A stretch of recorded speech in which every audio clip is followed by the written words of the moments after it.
What I'm asking you to do is engage with your second language so you can speak their first language. That's what we're asking. Because when you ask them to engage with your language, you're asking them to speak a second language. So someone has to bend.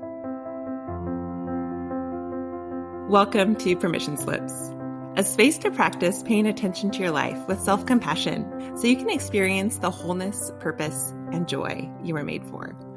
I'm Jillian DeBritz, a life and leadership coach and a recovering perfectionist, learning alongside you how to give myself permission to be human. I'm so glad you're here with me for this conversation with my dear friend, Dr. Tanita Maddox. Tanita, thanks for coming. Thanks for having me, Jillian. I'm so excited for this conversation. I know that I have so much to learn from you always, but especially in regard to what we can learn from Gen Z. And I know that you have so much insight. So before we jump in, I just want people to know who you are and the big deal that you are, because you are a very big deal. So just so everyone knows, Tanita was born and raised in Arizona, and she now serves with Young Life as the interim Spokane director and as the national director for generational impact. Since 1998, she's worked directly with adolescents and young adults, still serving as a volunteer Young Life leader. She completed a Master's of Christian Leadership from Fuller Theological Seminary and a Doctorate of Ministry at Phoenix Seminary, where her doctoral thesis was in sharing the gospel with Generation Z. She's been married to W. Ashley since 2005, and they have 2 sons. Their family enjoys watching Major League Baseball, and their favorite team is the Arizona Diamondbacks, as she's wearing the jersey. Can I add friend of Jillian DeBritz onto my bio also?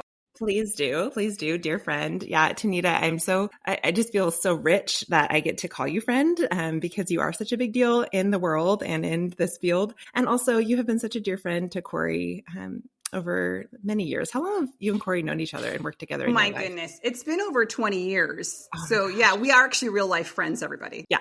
Yeah, I know. I feel like this is I told Tanita, you are too busy to make time for this. And she said, for you, Jillian, because you're my friend. Yeah. So thank you for that. Yeah. Well, Tanita, so you are a really big deal. You are an internationally regarded and highly respected expert on Gen Z, which I'm sure probably sounds a little weird to say out loud. My tummy's got the rumble like tickles in there. Yeah, it's kind of funny. But it's true. Talk about your journey. Like, how did you become the expert that you are on Gen Z? Well, it comes out of failure. Can I say that? It starts with failure, because I had been working with adolescents, like you said, since 1998, which at that point was mostly millennials who were coming through middle school and high school. And then about 8 or 9 years ago, something started to happen. And I just felt like what I'm doing is not working anymore. The things I knew had been tried and true were not working. Messages I was giving around the gospel were kind of falling flat. I was seeing kids who did not want to hang out in groups like they used to, like, let's all get together for breakfast. And I'd get these individual texts of like, no, I'd rather just hang out one-on-one. We're seeing panic attacks and high levels of anxiety preventing kids from coming to activities or to school. And I legitimately thought, it must be me. There must be something wrong with me. I had just become a mother. I was approaching 40. And I thought that those 2 factors maybe made me irrelevant to working with adolescents. And it was really a friend of mine who said, hey, would you check out this book? It was The Coddling of the American Mind, Coddling of the American Mind. Yeah, that's what it is. I'll look it up and link it later.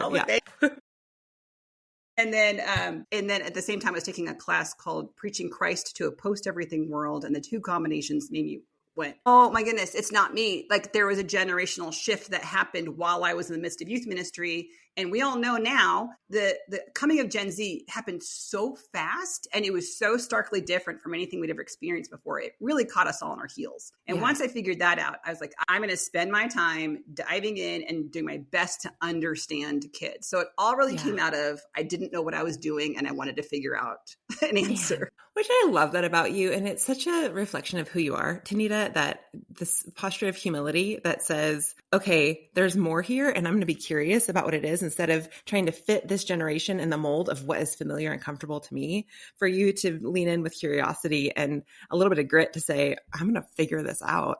I want to learn about these kids that I love fiercely and change what I need to change for their sake. So when you say that Gen Z like came on sharply and it was a quick, I'm noticing even that was before COVID.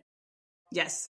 What would you attribute to this kind of generational shift? Well, there's a certain percentage of experts who would say that technology has an impact on generational shifts because it impacts how we interact with ourselves and with the world around us, from airplanes to cars to telephones and all those things, right? They change how we do our relationships. Introduction of smartphone or interactive technology that Gen Z had access to from a young age, because it came about right when they were young and we were all learning about how to use it at the exact same time.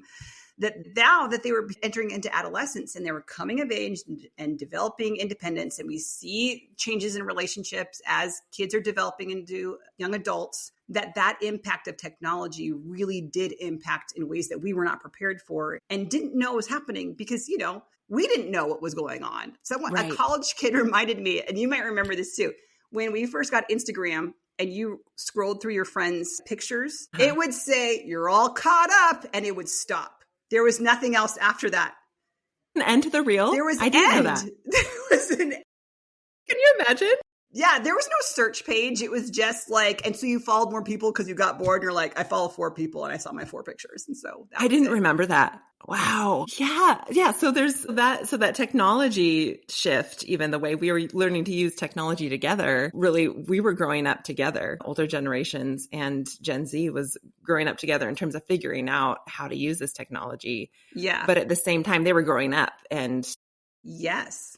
So and that was shaping them. Yeah, because we learned how to, like older generations, we learn how to do relationships in a certain context. We learn how to relate to the world and do value formation and identity formation in specific contexts. When we added technology to that context, while those things are developing, we just didn't know what was going to happen. And so it just changed things for our young people. Yeah. It makes me think of, I haven't read the whole thing, so full disclosure, but Jonathan Haidt in The Anxious Generation talks about it's as if we sent our kids to Mars. Yes. And said, okay, go live there without having any concept of how it was going to impact, their bone structure and their physical development when they came back to Earth. Yeah, so, and no guilt. None of us knew. We had no idea. No, and really the research on this didn't start coming out until Gen Z was graduating from high school and moving on to college. Part of it is we were late in figuring it out. And part of it is you can't figure out some of this stuff until a generation comes of age. Sure. But the first time you hear Gen Z is about 2016, maybe roughly give or take a couple of years.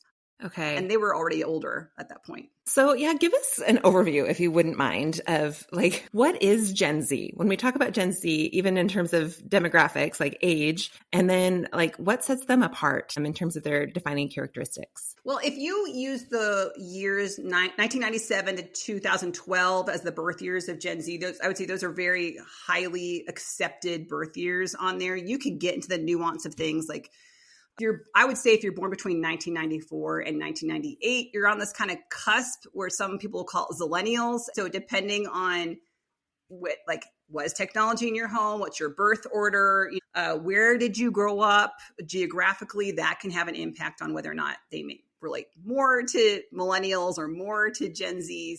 And the jury's still out on when Gen Z is ending. It's a wonderful, fiery conversation in generational study.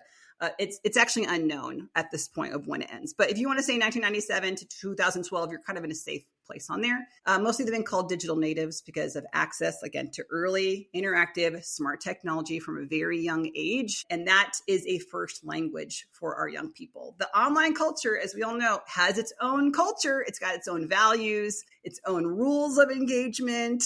It's got its own mores and taboos and value system. And that's a very much a first language for our Gen Zers. They know that world really well, which is why that we see articles pop up about people like my age or your age, using emojis wrong with our young people, and our young people, having miscommunication because we thought we communicated something, with I texted you a single thumbs up to let you know I got it and I'm good with that. And they're like, that was dismissive. That was mean. That's passive aggressive. You basically just told me I wasn't enough to interact with. So you gave me one picture and then there is a culture that's happening in there that they're more familiar with. One of the big things that has marked this generation is they're asking the question, am I safe? So safety is a value that Gen Z was brought up with that's more unfamiliar to previous generations. Not that we didn't care about safety, but honestly, when I was growing up, like be safe was what? We had two, it was like, don't talk to strangers and don't ride in the back of a pickup truck. I don't know. Well, Totally.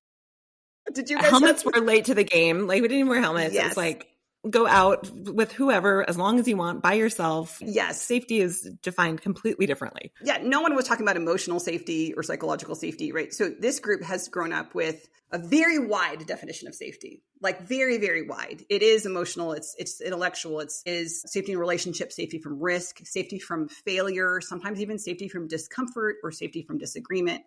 That's why it's difficult for us to get our brains around, because it's very wide and then it's also individualized. So if we took 30 Gen Zers or just 30 people in general and put them in a room and say, write down a card, the 3 things that would make you feel safe in this room, we would end up with a massive list.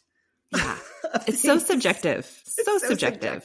Actually, so I remember having a conversation with one of my intellectual mentors, heroes, Dr. Kurt Thompson, about this idea of safety. And he's like, it's not helpful for us to talk about, I don't feel safe, because that doesn't actually define anything that you are feeling. So it's more helpful to say, I'm afraid that this is going to happen, and to be more specific about what the fear is. But I imagine for Gen Z, that would be absolutely terrifying and unacceptable in terms of, safety. Like I can't imagine exposing themselves on that level of being vulnerable enough to say what I'm afraid of, depending on the context. I probably wouldn't use that word with a young person, because you're right, it can be vulnerable, but we do say, hey, let's define what safety means in concrete terms in this space. And so that we have rules of engagement in some level. If you're, at least I tell people, if you're promising to be a safe person or you're promising to provide a safe environment, you better be working with a very concrete definition with your audience, or you risk violating that.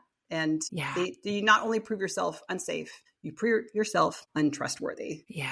Wow. When I think about that sense of safety, I'm curious, where does that come from? Like this value around safety for this generation as opposed to previous generations? There's been some conversation about that. There's guesses, and Jonathan Haidt's one of the people that talk about it. Jean Twenge also talks about it, that there's some others that talk about and say, hey, primarily Gen X was raising Gen Z. Gen X was the first generation that saw kids' faces on the back of a milk carton, where kidnappings became nationalized or national TV, and stranger danger entered the colloquialism of our culture. And it's the first time that we realized, at least in the US, like bad things can happen to kids. And so if Gen X was really raised with that idea, then we overcompensated with our kids in some ways by saying, I know this things can happen. I can protect against all these things. Yeah. Because I was taught that bad things could have happened to me. So there's some ideas around that. I don't know if anyone can nail it down. Sure. One thing. That makes sense. That makes sense though. Yeah. It's like one generation is going to perpetuate the values or needs that they were raised with or were missing for them. They're going to make sure to prioritize those things. You started talking about some of the questions they're asking. And I know you have an upcoming book coming out this fall, which everyone needs to jump on and pre-order, coming out September 16th, is it? Yes. Yes. Called What Gen Z Really Wants to Know About God. And you talk about 7 questions that Gen Z is asking. So am I safe is one of those questions. Yes. What are some of the other questions that they're asking? Yes. All these questions are about life or about faith based on Gen Z's values and worldview. Some of these questions you're going to hear and you're say, that's a timeless question. I think every generation may have asked that question. But the specifics around how this question is asked and why it's asked and what are the circumstances Gen Z has around it, that's why it becomes a more important question to understand on their level so that we can respond appropriately. So some of those questions, one is God good? That is a timeless question, but what specifically is Gen Z asking when they're asking that question? Is God good? Am I enough? So the question, you could add on a couple words. Am I enough to be loved or to be valued? Would be that. Will you accept me? With acceptance being a massive value for Gen Z. Can I trust you? Like we said, am I safe? What is true? And this question, do all people matter to God? Which is a social justice question. I wanted to know when I was growing up, does God care about me? And this group of people are saying, so God loves me, but if God doesn't love this person over here or care about these people over there, then I don't want anything to do with your God. So they're really saying, does God see what's going on? Do people matter? Is he going to do something about it? Does he love all of us? Or is it only certain people that he cares about? Yeah. Man, I think about these questions. And like you said, these are universal questions. And my first instinct is to say, these are really good questions. Like these are real, honest, authentic questions. Like what's the value, do you think, in the kinds of questions that Gen Z is asking? What's helpful about them? Oh, you know what, Jillian? No one has ever asked me that question before. Isn't that interesting? Yeah, that is interesting. Like, I just see that these just seem like such great questions. Like, if we all asked these questions and authentically sought to find an answer, I just think we would all be more whole and the world would be more healthy and our relationships would be more authentic. Like, that's where my mind is going. I'm curious what you think. Well, I think they're fascinating in the fact that the gospel does actually address all these questions. And I think that's what's really cool about them is these are deeply human longings. And at the same time that God meets us in those human longings. But I also think that if we're too quick to answer some of these for ourselves or anyone else we're in conversation with without understanding why the question's being asked, then we risk giving a wrong answer, or at least an answer that doesn't satisfy in some places. Because if we have an idea of saying, hey, okay, will you accept me? Let's talk about that. And you have a definition of what acceptance means. And I have a definition of what acceptance means. And the Bible has actually a definition of what acceptance means. And so we have to understand, what are you saying when you say accept? What do you mean by that? So that we can actually have a real conversation about that. The questions, which I'm not sure how explicitly they're asking these questions, or if these are more kind of underlying questions. I'm assuming there's a little bit of both. A little bit of both, yeah. Yeah.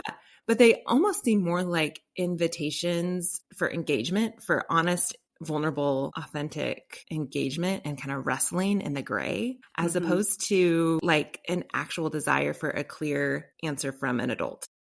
If I'm imagining myself as someone in Gen Z, and actually I relate to a lot of Gen Z questions, maybe not the digital language speaking, I'm not very fluent there, but a lot of these questions I'm like, yeah, will you accept me? I want to know that someone cares enough about me to know that that question matters to me. I want to know that they're willing to engage with me and ask me about what acceptance means to me and why that's important to me. I want to know that they're stable enough, steady enough, grounded enough to be curious with me and not have to have an answer and make space for me to wrestle and to push back and to, feel all the feelings I have about acceptance and my fear around it. So I'm wondering, do you think it is about the answers that we give, or is it more about how we engage with them in their places and questions they're asking? It's a both and. I think one of the mistakes that I made for a long time in youth ministry is I liked to stick to Bible studies that were very easy for me, and they wrapped up nice with a little bow on top. Yeah. And I think what I did not help young people understand was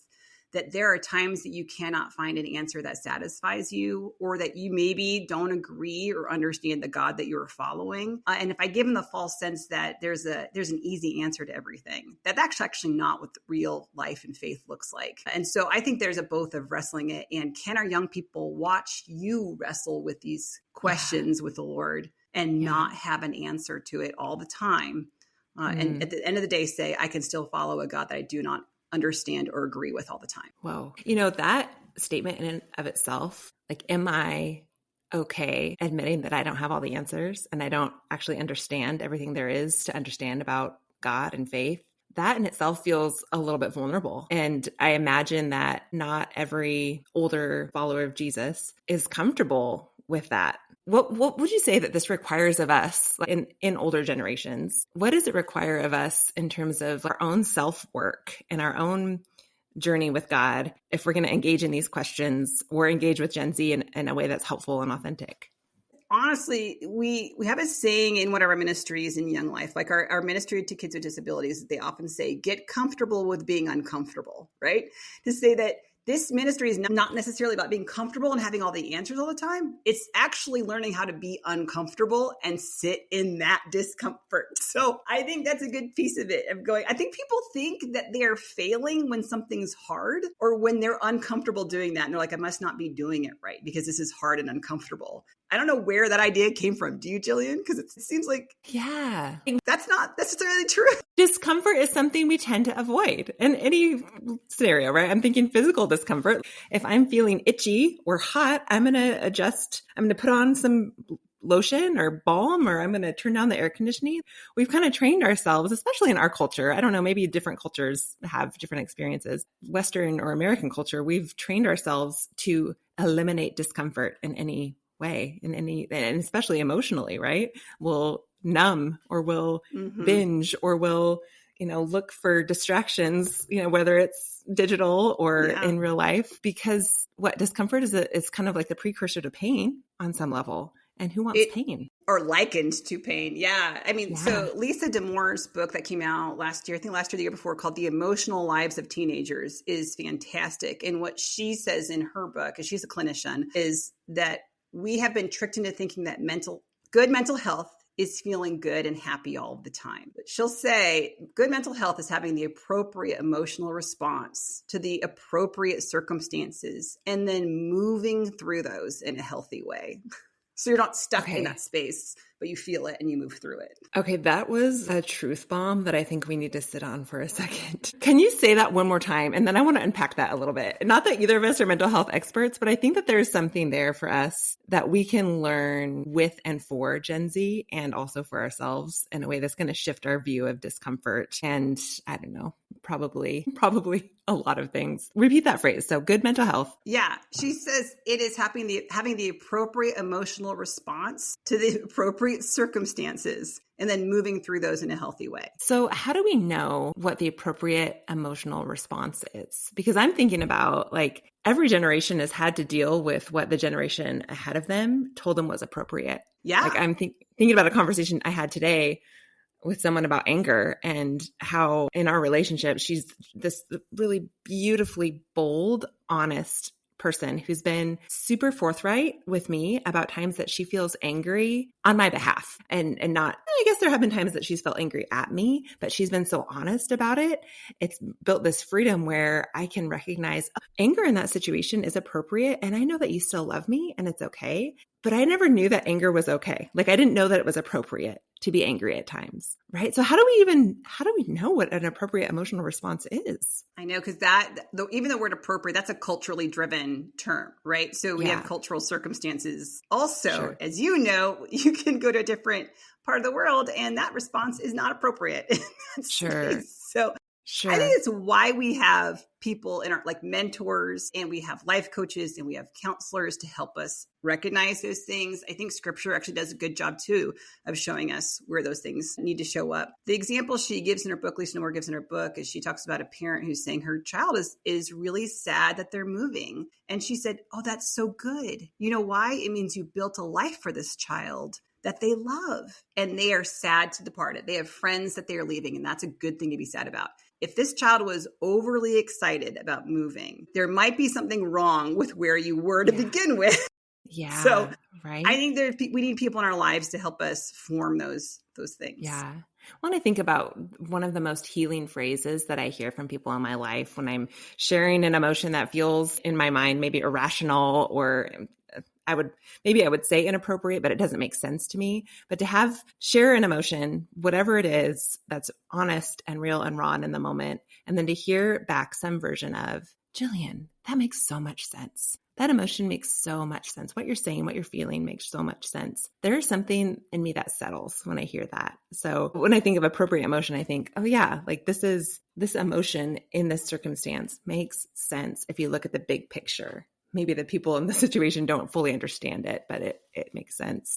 I think the difficult piece of this is, like what I mentioned. I said friendships, mentors, life coaches, counselors in the Bible. I did not say go to the internet, ask ChatGPT, or go on your social media. And if that's where our cultural understanding of what appropriate responses are coming from, and that's what our young people are being exposed to, then we can see why we have issues in understanding what good mental health or appropriate emotional responses are. Yeah. Wow, Tanita, I'm thinking about what I have learned in my own journey around how our brain forms and processes emotion even. And that's something that we actually do in proximity with other people in the room.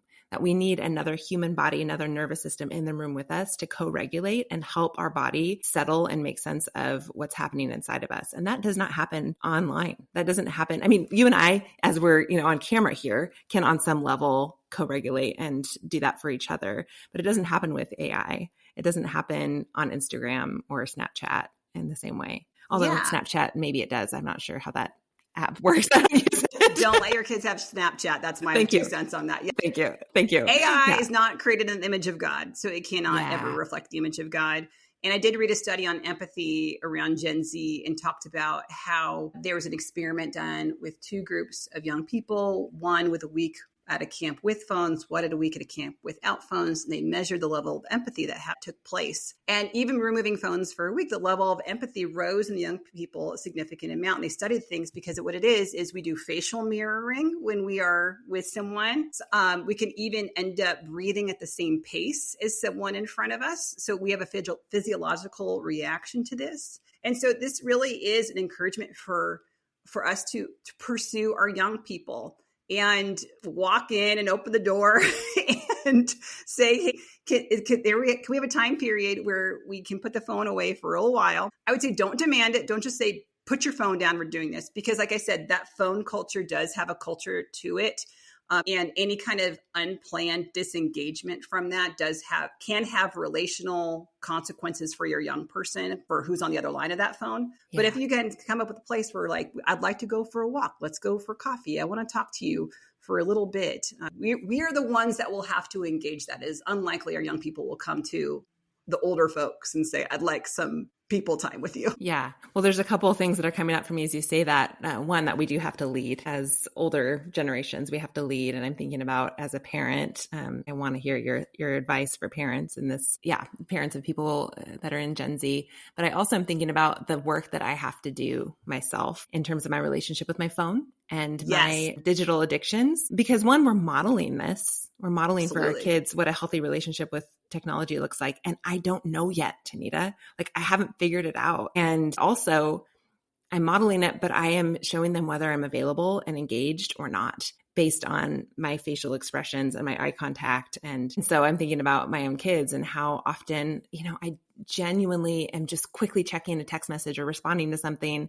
And I hear some version of, you're always on your phone. You're always on your phone, which I work so hard not to be. And yet the perception is mom's unavailable because there's a phone in the room. So I'm wondering, for parents or in this, is for people who work with young kids, whether it's a teacher or a young life leader or anyone else, what advice do you have for us in terms of how to show up in a way that's helpful and supportive for Gen Z? Wow. Well, the first thing we do is we do a lot of listening. If there's a number one thing I hear from our Gen Zers, they say, no one listens to me. Then when I got to talk to older generations, we say, I am listening. You're not saying anything. So we have this kind of like battle between us. And mostly it's because we are actually choosing to communicate in different ways. And that's where things are missed very, very often. They're sharing a lot, but we're not listening in the ways that they are choosing to share. And so that becomes difficult for folks. Sometimes it means for us who are non-digital natives to enter a conversation through a screen.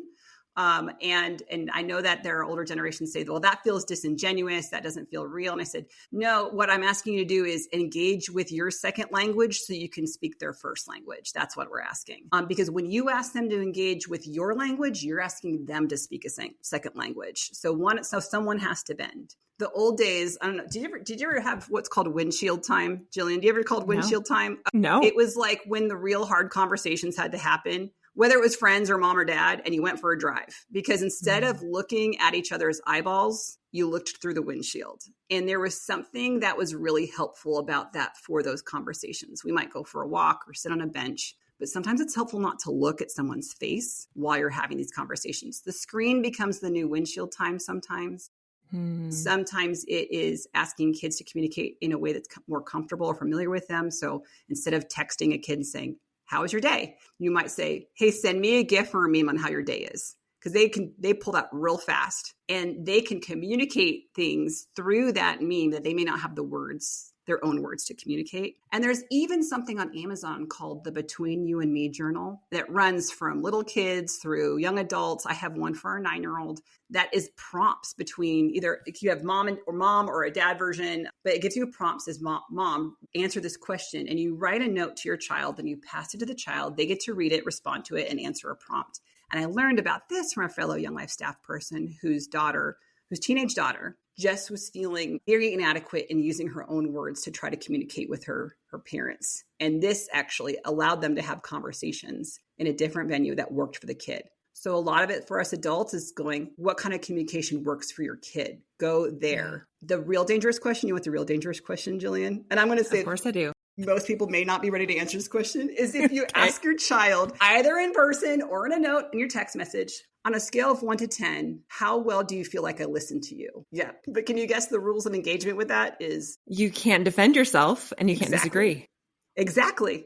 Because this is not about how you feel like you communicate. This is how your child feels like you listen. So then what? After you ask the question and they're honest, how do we get them to tell us more about what would make them feel heard by us? What would move this up one number and what would move it down one number? And then they'll furiously taking notes. Either of those they'll give you a context of what it is they're looking for, Yeah. Because when they say, Mom, you're not listening to me, or to a friend, or, to a Young Life leader, whoever, it's not necessarily the act of taking in information in your ears and being able to repeat the words. It means a lot of other things to a lot of kids at any moment. It could mean, why aren't you feeling my same feelings right now? It could mean, why aren't you agreeing with the things I have to say? It could mean a lot of things, but it may not actually just be listening. Yeah, man. And I'm just noticing in myself as I'm listening to your words, this shift in my thinking about my role as a mom in some of these conversations, which so often I just want to impart wisdom and I want to give support. And I want to even honestly impart encouragement. And I want to tell my kids who I see them as, like who they're made to be. I want them to be like saturated with truth and goodness about who they are, that I see in them, that God has put in them. That's beautiful. I mean, I think so, but they often resist that, right? Because they don't actually want to hear from me what I think. And most parents would agree on some level, like our kids don't care what we think. And it's terrible. It's the worst, right? But I'm recognizing that my shift has to be an openness and a tenacity in learning a new language and being open to them teaching me how to speak the language that I didn't grow up speaking and that I can't figure out from the internet. Because I keep trying to watch these YouTube videos on like, skibbity what means or whatever, which probably isn't even Gen Z. That's probably the next generation coming. It's a whole situation. Yeah, it's a whole situation. But like to ask them questions and genuinely with curiosity and humility and vulnerability, open myself to learning and admitting that I have no idea what's going on inside them. And I need them to teach me. So those questions are really, really helpful. Well, I'll give you one piece of encouragement, Jillian, because you said, my kids don't want to hear from me. By the way, the research would say your kids want to hear from you specifically. Mm-hmm. One of the interesting studies that I got to be a part of was Young Life did a global survey called the Relate Project, which you can find online. And globally, the results were when we asked young people, who do you want to talk to about the most important things? The number one answer across the board was mom. Mom was the number one. That was it. They want to talk to mom. So whether or not they express it or don't express it, especially in the adolescent years, what they're telling researchers are, I want to talk to my mom. Number 2 was like a romantic interest of some kind. And then number 3 is dad. The dad's up there too. But the role is different, Yeah, I don't know if you can see the tears. I totally can see so many tears. But it's because when I talk to adults and I say, when it comes to working with our young people with Gen Z, whether you are an educator or a pastor or a coach or a parent, is we are the ones that have to be the resilient ones. I keep hearing people say Gen Z needs to be more resilient. You go, oh, no, it's us, because we will get cut off. We'll get ghosted. We'll get the door shut. We'll get eye rolled at, especially when we're giving those deep compliments to our young people. Yeah. But the truth is like, we are the ones that have to be resilient to fight through the obstacles, to fight on behalf of our next generation and not let them cut it off. That's so good and so hard. Do you have any advice for us on how to be resilient? I think if it's hard, it doesn't mean you're doing it wrong, right? Yeah. I don't want to keep saying if it's hard, it doesn't mean you're doing it wrong. It's just hard, period. Good. But I think every once in a while, even in myself, my the quiet of my closet in my bedroom, I have to shut the door, take a breath and go, I have to be the resilient one. I have to go back again. Even eating like, Lord, you need to give me the strength to go back again. Yeah. Help me be the one to keep showing up for my kid. Yeah. And I get the privilege of getting to hear from young people. And so I was actually facilitating a training, and a young life leader, young staff person raised their hand and said, I've been reaching out to this kid. It's been multiple times. I'm not getting answers. How long do I keep reaching out? How many more times? And a young person in the room raised their hand. I'm going to get weepy, and said, don't stop. She's like, for me, it took the 25th text message before I really realized, well, this person actually does care about me, and I responded. But we just don't know what that threshold is for the people we're dealing with. Yeah. So this young person said, please don't stop. Don't give up, because you don't know if you're one text message away from actually getting a response, or you're one compliment away, or you're one hug away. But because she just said, it just takes a lot more with this generation. So don't give up. Man, that's such a powerful reminder, and it strengthens my heart and gives me courage to keep fighting, to keep showing up, and to be resilient, even though it's hard, which is, again, back to that question of like, what's the work we need to do? We need to find our own support systems to help us stay grounded and steady enough to keep showing up when it's hard and I feel rejected over and over again. And it makes me question my worth. Am I the one? Yeah, totally. I'm asking all the same questions. This is so rich. I wish we had 7 more hours to keep talking, Tanita. But before we wrap up here, is there a permission slip that you would want to give the people who are listening? I would say you have permission to be uncomfortable. Like, this is going to be uncomfortable, and you have permission to make mistakes and go back and address those with our young people. Like, hey, I didn't handle this conversation the way I wanted to. Can we redo that? Can I go back? I don't think I said what I needed to say. I don't think I listened to you truly. Can I go back and redo that again? So I think we get permission to go back and say, can we do a redo, because you're more important than this? Yeah. Wow. And that's so powerful. I can't think of a better way to build trust in our relationships with young people. Thank you so much, friend. This has been deeply helpful for me personally, and I know for the people listening too. Appreciate you. You're so fun, Jillian. Let's just do this again sometime, okay? Okay. I love it. And I do. I want everyone to go. I'll put the link in the show notes for you to go pre-order the book on Amazon. And I know for writers, those pre-orders are so hugely helpful for authors. And it tells publishers, to keep making more books, keep publicizing this book to the world, because we need it. So go pre-order, again, What Gen Z Really Wants to Know About God on Amazon or wherever books are sold. Thanks for listening to this episode of Permission Slips. I hope this conversation has given you some new insight about how to connect with, support, and love Gen Z in a way that makes a difference not only for them, but also for you. Remember, your life matters, and so do your relationships with the next generation, more than you know.